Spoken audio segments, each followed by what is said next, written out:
I'm joined today by Matthew Bezuidenhout from Marsh, and of course, this has traditionally been one of the tougher tasks. So, Matthew, welcome. Thanks, Simon. Happy to be back and hoping we can live up to that reputation. I don't doubt it at all.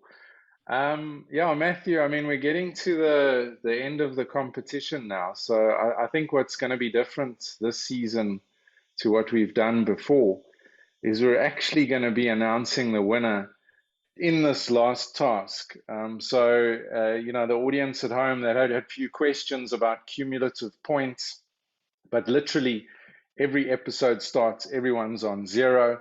So the winner of this task is actually the winner of the competition. So, I mean, before we get into the task details, why does Marsh, you guys have been involved with this, with the Insurance Apprentice, if I'm not mistaken, since the beginning. So, going into kind of the 2021 season, why does Marsh continue to be involved in the Insurance Apprentice?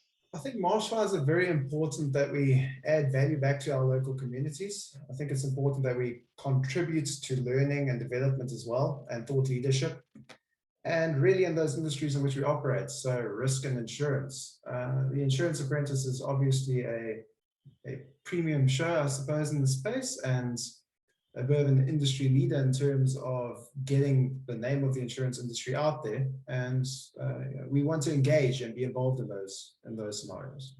Yeah, and look, I think anything that imparts that deep technical knowledge or tests it, I think that's of huge value to the industry, not just for the competitors, but for, of course, all the viewers. And I must say, in fact, since the beginning, we've been averaging out at about 15,000 views per episode. So thanks to the viewers for tuning in, and I expect it's going to be even higher for this last episode. So, I mean, can you give us a hint or a little bit of detail about what you're going to be tasking these guys with this year? Sure. So the task is really, and we've positioned it this way accordingly because of the way we've seen insurance approached previously, is to essentially transfer the risk instantly as soon as you can once you've identified the risk.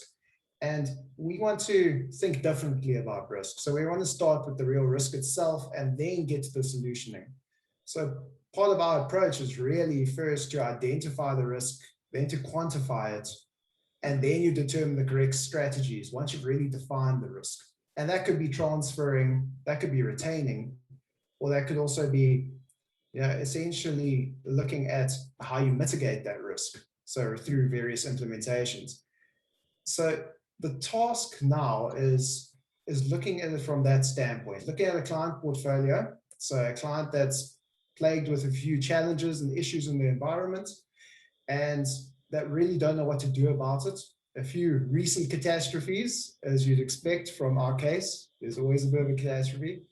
And then stepping back and being able to say, okay, how do we solution for this client? So how do we really solution for them that helps them best handle that risk, rather than just going straight to the insurance angle?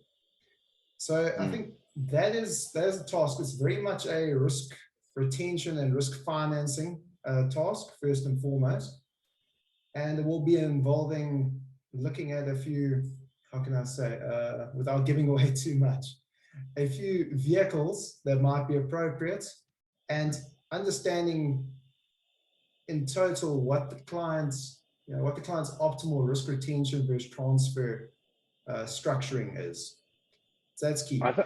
Maybe just on a high level around how I think the task feels is it's going to be grueling, as always. There's a shoal of red herrings throughout the task, so not one or two, many. And it's going to be important that the contestants really prioritize, understand what the key issues are, prioritize and solution in a way that the client can understand as well, and keep their heads. Yeah, look, I think for the viewers at home, the apprentices or the finalists rather will really be getting a lot of information before Thursday. So it's not like they're going to get hundreds of pages of content and expect to go through it in 5 minutes. So they really won't have any excuse for not, kind of getting into the detail. They've got plenty of time to do that. Putting it together as a team and kind of working out the solutions is probably going to be their biggest challenge. And Matthew, in some of the earlier episodes that have already gone by, one of the things that we've noticed as judges is that everyone tends to try and fit the task into their box. Their experiences that they've had in their careers. And that is often that's a little trapdoor that you don't want to be falling through, because you need to kind of think laterally, particularly with this marsh task. In prior years, we've seen this. We had one of the guys in a prior episode kind of regurgitating a multi-mark schedule as a solution for a client. So like a veritable kind of shopping list of every insurance policy known to man.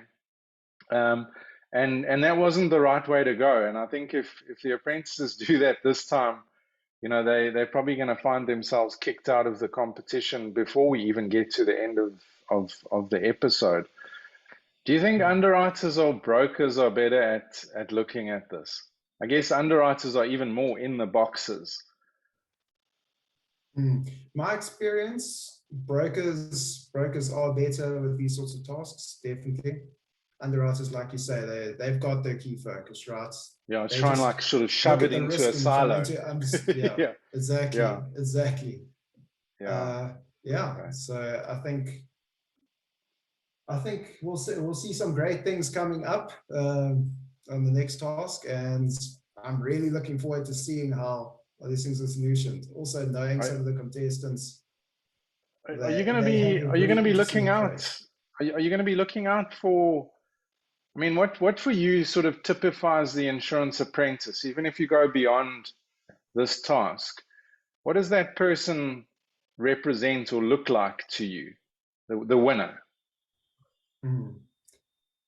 They really have to, be a custodian of the industry, I suppose. So like an ambassador. An ambassador, yes. Someone constant, someone that has definitely got a passion for the industry, a passion for their clients. That's, I'll say passionate about solutioning and solving issues for our clients in our industries. Someone who's dynamic, someone who's outgoing as well, I suppose. It would have to be, right? And I think that's really what I want to see is a love of industry and a love of what they do in the first place. And then obviously knowledge and all of those things sort of fall in place after you have that. No, well, I couldn't agree more. I think that if we get that type of person as the winner, we can consider the season to be a success. Once again, just thank you to you and thanks to Marsh for being so committed to this. I know you guys have huge workshops to come up with these tasks, and it shows in the final product. So yeah, thank you, and I look forward to having you next to me on that judging panel with those big red buzzers. And I wish you well and good luck for next Thursday. Thanks, Simon. I'm really looking forward to it. I think it's going to be a real finale. Yeah, absolutely. All right, thanks, guys. And we'll see you 10:30 on Thursday. The grand finale. The winner gets announced. Don't miss it. Thanks so much.